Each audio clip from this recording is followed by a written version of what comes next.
পটুয়াখালীর কলাপাড়ায় আর্টিসানাল trolling boat ও জাল সহ ৫ জন জেলেকে আটক করেছে কোস্টগার্ড।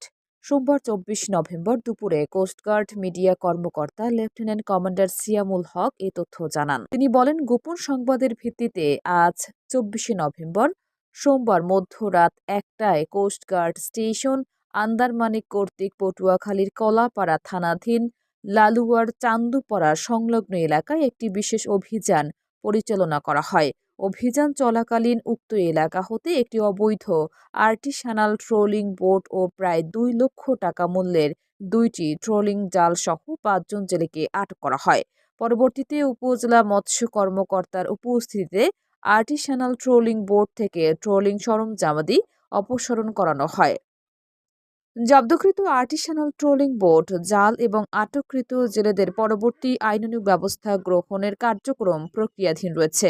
তিনি আরও বলেন, মৎস্য সম্পদ রক্ষায় কোস্টগার্ড ভবিষ্যতেও এ ধরনের অভিযান অব্যাহত রাখবে।